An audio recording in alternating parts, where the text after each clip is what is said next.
Hello viewers, and welcome back to the channel. Today we bring you a story that's setting off alarm bells across the globe. It's a political thunderstorm brewing between two nations once seen as allies in diplomacy, the United States and South Africa. At the center of this explosive development is a high-stakes fallout over the ongoing Israel-Gaza conflict, and a bold move by the US Congress that could shake South Africa's economy, international standing, and diplomatic future to its core. Buckle up, because this one is intense.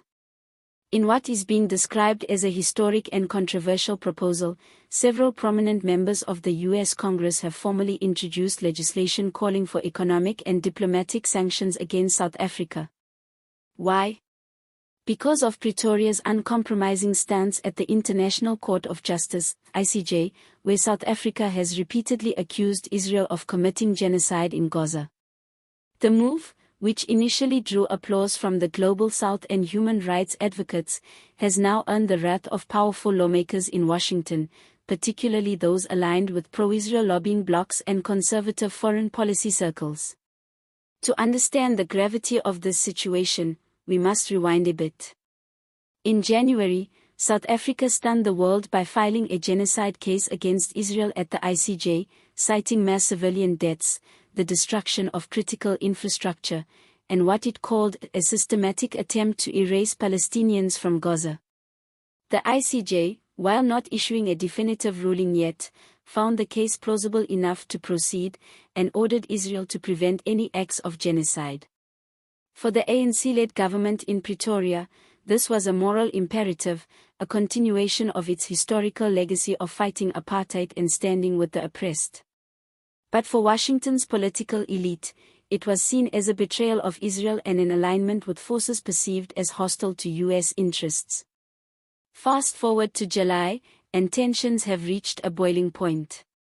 A bipartisan group of senators and representatives, backed by vocal lobbying groups and pro-Israel organizations, have put forward a sanctions proposal targeting key sectors of the South African economy, including defense cooperation, technology transfers, and potentially even US investment in South Africa's energy and mining sectors. Some lawmakers are even pushing for visa bans on senior South African officials involved in the ICJ case. While the bill has not yet passed, the mere fact that it has been tabled is causing diplomatic shockwaves. South Africa's foreign ministry has slammed the move as an act of imperialist bullying and vowed to defend its sovereign right to pursue justice through international legal mechanisms. President Cyril Ramaphosa, visibly defiant, told reporters that South Africa will not be intimidated into silence. He accused the US of hypocrisy, saying Washington cannot claim to uphold democracy and justice while punishing a nation for seeking legal recourse through the world's highest court. The African Union, along with several BRICS nations including Brazil and Russia, have already voiced solidarity with South Africa, warning the US against using coercion to stifle international legal processes. Meanwhile, Palestinian advocacy groups and human rights organizations have hailed South Africa's courage, calling the ICJ case a historic act of resistance against genocide. But the backlash from the US side is equally fierce. Influential figures in the Senate Foreign Relations Committee have labeled South Africa's case deeply offensive, accusing Pretoria of demonizing a democracy defending itself from terrorism. One Republican senator from Florida even went as far as calling South Africa an enabler of radical Islam, a statement that has drawn condemnation from African civil rights leaders. Back in South Africa, the public is split. While many view the US sanctions threat as a badge of honor, reinforcing the ANC's image as a global human rights champion, others worry that the consequences could be devastating. Economists warn that if sanctions are implemented, they could cause foreign investment to dry up, the rand to plunge, and thousands of jobs to be lost in sectors closely tied to American trade. Already, whispers of potential divestment from major US firms are making headlines. For ordinary South Africans, the stakes couldn't be higher. The country is still grappling with chronic power shortages, high youth unemployment, and a sluggish post-COVID recovery. Adding US sanctions into the mix could tip the economy into deeper crisis. Some opposition leaders have criticized the government for what they call reckless grandstanding on the world stage. They argue that while supporting Palestinian rights is morally sound, the costs of antagonizing Washington are too steep for a country already struggling to stay afloat.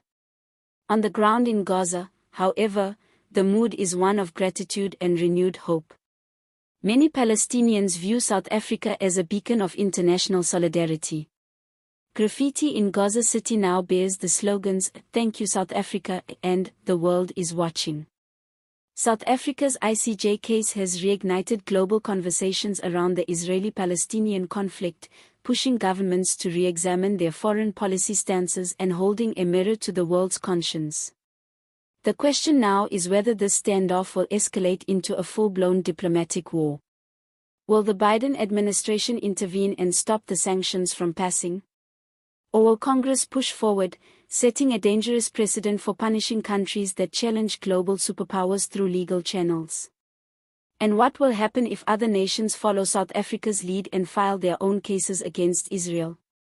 We are witnessing not just a geopolitical disagreement, but a philosophical battle over the role of international law, justice, and sovereignty in a fractured world. South Africa has chosen the path of bold defiance, while the US is showing its willingness to use its immense power to enforce alignment, even at the cost of punishing democracies that dare to think differently. As the situation develops, one thing is clear: this is not just about South Africa and the United States. It's about the future of global justice, the independence of international institutions, and the right of smaller nations to stand up for what they believe in without fear of economic retribution. Stay tuned as we continue to monitor this dramatic and unfolding story. Don't forget to like, share, and subscribe so you never miss an update on the world's most urgent and compelling developments.